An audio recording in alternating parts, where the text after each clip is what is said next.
Saya mau cerita. Ada dua orang sahabat yang tinggal di sebuah desa kecil di Italia. Sebut saja nama mereka adalah Pablo dan Bruno.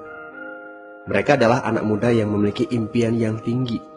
Mereka sering berkhayal bagaimana kalau suatu hari nanti mereka menjadi orang terkaya di desanya. Keduanya merupakan orang yang sangat ambisius. Yang mereka perlukan adalah sebuah kesempatan. Pada suatu hari, kesempatan itu pun datang. Kepala desa memutuskan untuk mempekerjakan kedua anak ini untuk membawa air dari sungai ke sebuah penampungan air di tengah desa. Keduanya masing-masing membawa 2 buah ember dan segera menuju ke sungai. Menjelang sore, keduanya telah mengisi penampungan air sampai penuh. Kepala desa menggaji mereka masing-masing berdasarkan jumlah ember air yang mereka bawa. Wow, Pablo dan Bruno senang sekali. Ini berarti impian mereka akan segera terkabul. Mereka sulit percaya jika mereka bisa mendapatkan rezeki sebanyak ini. Mereka bekerja lebih keras lagi setiap hari agar bisa mengangkut air lebih banyak. Namun, Pablo mulai merasakan ketidaknyamanan. Ia tidak yakin pekerjaan ini bakal buat impiannya terwujud. Punggungnya nyeri dan kedua telapak tangannya lecet-lecet. Kian hari, kian takut saat harus pergi bekerja. Ia pun mulai berpikir keras, mencari akal bagaimana caranya membawa air dari sungai ke desanya. Pablo mendapatkan ide. Bruno, saya punya rencana. Daripada kita mondar-mandir bawa-bawa ember setiap hari, kenapa kita nggak sekalian aja buat sebuah saluran pipa dari sungai ke desa kita? Saluran pipa? Ide dari mana itu? Seru Bruno. Kita udah punya kerjaan yang bagus, Pablo. Saya bisa bawa 100 ember sehari. Saya akan jadi orang kaya. Di akhir minggu, saya bisa beli pakaian baru. Pada akhir bulan, saya bisa beli seekor sapi. Dan pada akhir tahun, saya bisa bangun sebuah gubuk baru. Nggak ada kerjaan sebagus ini di desa ini. Setiap minggu kita bisa liburan. Setiap akhir tahun, kita berhak cuti selama 2 minggu dengan gaji utuh. Kita akan punya hidup yang layak. Jadi buang jauh-jauh lah pikiran untuk bangun saluran pipa. Tapi Pablo tidak putus asa. Ia akhirnya memutuskan untuk bekerja paruh waktu. Ia tetap bekerja mengangkut ember-ember air. Separuh waktunya, serta di akhir pekan, dia luangkan waktu untuk bangun saluran pipanya. Hal itu tidak mudah. Penghasilannya otomatis menurun dan dibutuhkan waktu 1 hingga 2 tahun sebelum saluran pipanya bisa menghasilkan sesuatu yang berarti. Bruno dan orang-orang desa mulai mengejek Pablo. Dia menyebutnya Pablo si manusia saluran pipa. Bruno yang berpenghasilan hampir 2 kali lipat dari Pablo terus memamerkan barang-barang baru yang berhasil ia beli. Sapi, keledai, pakaian, sepatu baru, gubuk bertingkat 2. Bruno bisa makan mewah di kedai. Orang-orang di desa menyebutnya Tuan Bruno. Sementara Bruno berbaring santai di sore hari pada akhir pekan, Pablo terus saja menggali saluran pipanya. Pada bulan-bulan pertama, Pablo memang tidak bisa menunjukkan hasil dari usahanya. Pekerjaannya memang sangat berat, bahkan lebih berat daripada kerjaan Bruno. Karena Pablo juga harus bekerja pada malam hari. Demikian pula di akhir minggu. Tapi Pablo selalu mengingatkan pada diri sendiri bahwa impiannya dibangun berdasarkan pada perjuangan yang dilakukan hari ini. Dari hari ke hari, dia terus menggali, inci demi inci. Sedikit demi sedikit, lama-lama jadi bukit. Dari 1 inci kemudian menjadi 1 kaki. Kemudian jadi 10 kaki. Kemudian 20 kaki, 100 kaki, dan seterusnya. Bersakit-sakit dahulu, senang-senangnya kemudian. Demikian dia terus menyemangati dirinya sendiri. Sepulang kerja, tubuhnya lelah sekali. Fokus pada hasilnya. Kata-kata itu terus ia ulangi dalam hati setiap hari saat dia pergi tidur. Sementara dari bar di desa itu terdengar gelak tawa mengiringinya ke alam mimpi. Ayo, fokus pada hasil akhir.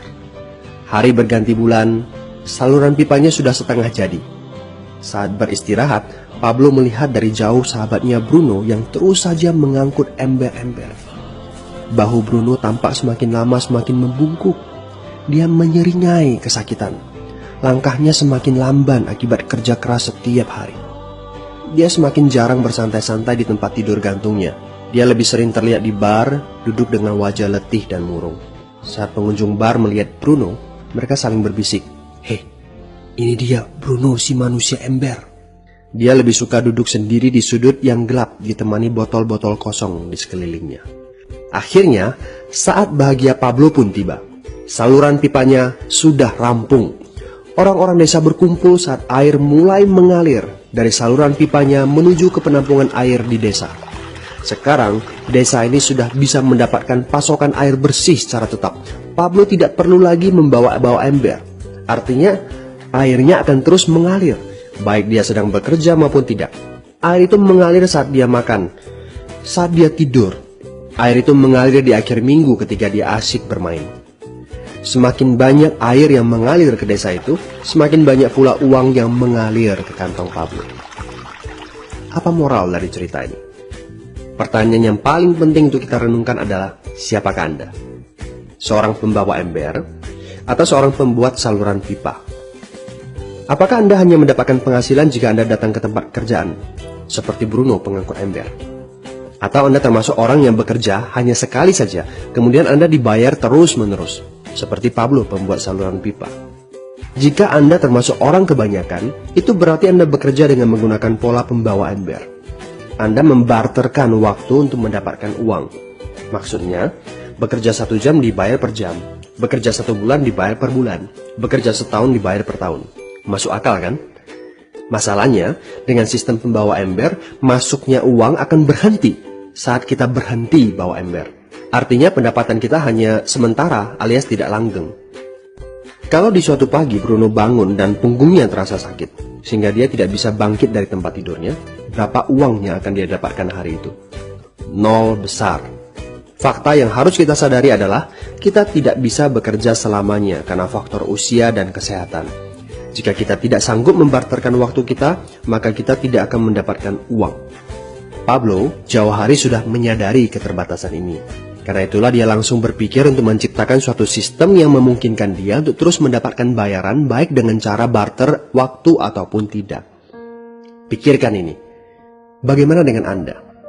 Anda mau apa kalau besok penghasilan Anda berhenti? Apa yang akan terjadi kalau Anda dipecat?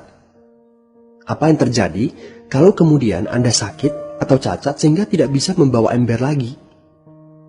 Bagaimana seandainya perawatan kesehatan yang mendadak yang harus Anda jalani menghabiskan uang tabungan Anda?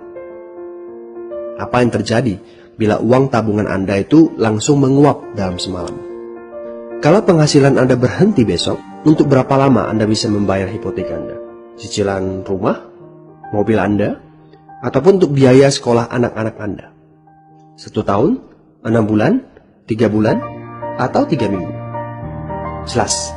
Apakah Anda bekerja sebagai penyapu jalan, bekerja di kantor, punya jabatan tinggi, atau memiliki toko, seorang profesional di bidang tertentu, tetap saja Anda membarterkan antara satuan waktu dengan satuan uang. Apakah dengan cara demikian Anda akan aman? Satu-satunya jalan untuk menciptakan keamanan yang sesungguhnya adalah seperti yang dilakukan oleh Pablo, yaitu membangun saluran pipa saat Anda masih bekerja sebagai pembawa ember. Dengan membangun sebuah saluran pipa, Anda cukup mengerjakan pekerjaan sekali saja, capeknya sekali saja, tetapi Anda akan dibayar terus-menerus. Saluran pipa ini akan memberikan Anda penghasilan walaupun Anda sedang tidur ataupun Anda sedang main. Penghasilan ini juga akan terus Anda peroleh setelah Anda pensiun, pada saat Anda sedang sakit ataupun cacat sehingga tidak bisa bekerja, dan juga dalam situasi darurat. Inilah yang disebut sebagai penghasilan pasif. Anda tahu, saat ini kami sedang membangun saluran pipa yang akan memberikan penghasilan pasif. Mau tahu caranya? Hubungi teman yang meminta Anda untuk menonton video ini. Dia punya akses untuk informasi yang Anda butuhkan. Mintalah video lanjutannya, atau jika memungkinkan, bertemu langsung dengan teman Anda.